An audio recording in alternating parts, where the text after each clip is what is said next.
زندگی کا ایک ایک لمحہ انسان کو بہت اوپر لے جا سکتا ہے. پھر اس زندگی میں اللہ تبارک و تعالی نے بعض اوقات ایسے رکھے ہیں، بعض مخصوص دن ایسے رکھے ہیں کہ اس میں انسان کے عمل کی رفتار بہت زیادہ تیز ہو سکتی ہے. چنانچہ ہر دن میں تہجد کا وقت ہے،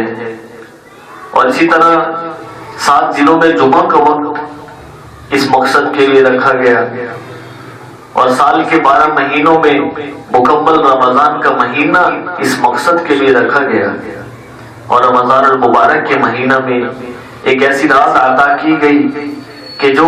1000 راتوں سے بہتر ہے.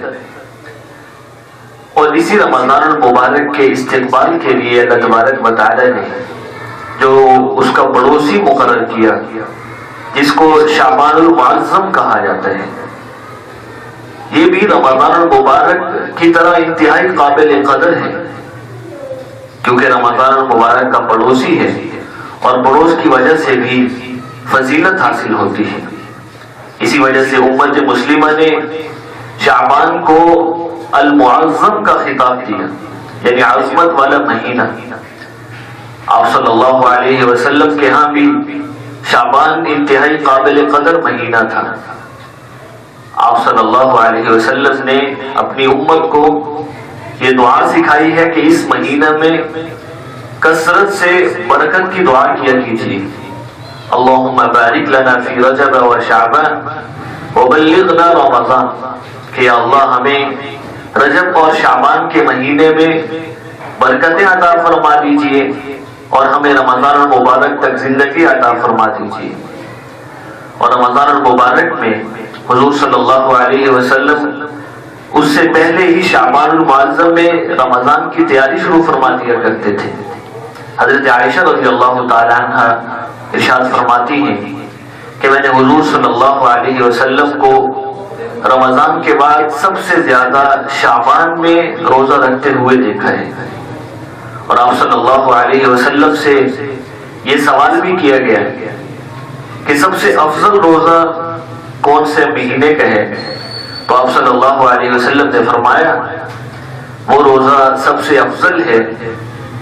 جو شعبان میں رمضان المبارک کی تعظیم کے لیے روزہ رکھا جائے. علماء فرماتے ہیں کہ تعظیم کے لیے روزہ رکھنے کا مطلب یہ ہے کہ ایسا روزہ جس سے مقصود یہ ہو، جس سے نیت یہ ہو کہ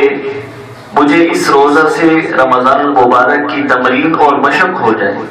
مجھے بھوکا اور پیاسا رہنے کی مشق ہو جائے. یہ روزہ رمضان المبارک کی تعظیم کا روزہ ہے. اور آپ صلی اللہ علیہ وسلم نے ارشاد فرمایا کہ یہ روزہ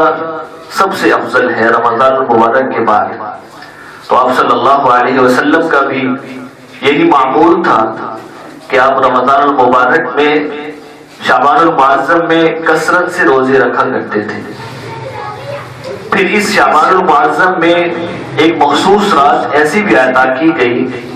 کہ جو باقی شعبان المعظم سے افضل ہے اور اس کی بھی انتہائی قدر ہے، اور وہ 15 شعبان المعظم کی رات ہے. احادیث سے معلوم ہوتے ہیں، بہت ساری احادیث ہیں، ان سے معلوم ہوتے ہیں کہ 15 شعبان کی رات انتہائی قابل قدر اور فضیلت و اہمیت والی رات ہے. اور اس رات میں برکات بھی نازل ہوتی ہیں، اللہ تبارک و تعالی کی رحمتیں بھی نازل ہوتی ہیں، اور اس رات میں دعائیں بھی قبول کی جاتی ہیں. شعبان المعظم کی یہ رات 15ویں شعبان کی رات ایک قابل قدر رات ہے، اور اس میں انسان اپنے مقصد حیات کو سمجھ کر اپنے درجات کو بہت زیادہ اوپر لے جا سکتا ہے محنت کر کے. اور اس میں روزہ رکھنا بھی احادیث سے ثابت ہے، اور یہ جو کہا جاتا ہے کہ اس دن روزہ رکھنا جائز نہیں ہے، یا یہ ہے کہ اس کا الگ سے استحباب ثابت نہیں ہے،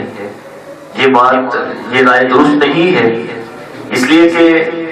ان احادیث مبارکہ میں آپ صلی اللہ علیہ وسلم نے روزہ رکھنے کی ترغیب دی ہے.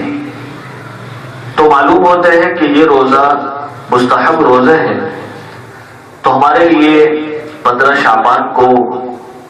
یہ موقع اللہ تبارک و تعالیٰ نے ہمیں عطا فرمایا کہ ہم اللہ تبارک و تعالیٰ کے احکامات پر عمل کر کے اللہ تبارک و تعالیٰ کی عبادت کر کے اللہ تعالیٰ کو راضی کر سکتے ہیں. اور یہ ایسی رات ہے اور ایسا مہینہ ہے کہ ہم اس میں رمضان المبارک کی تیاری بھی کر سکتے ہیں،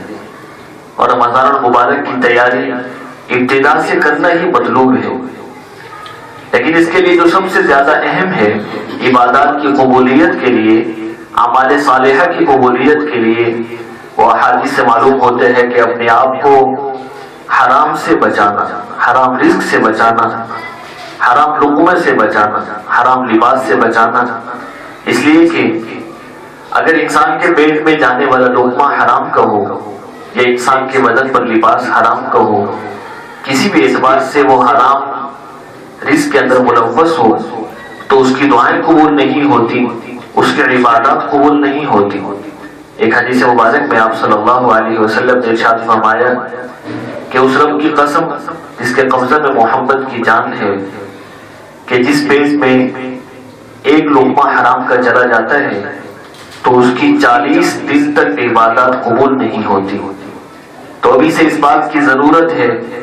کہ ہم اپنے معاملات کو صاف کر لیں. اگر دوسروں کے حقوق غصب کیے ہوئے ہیں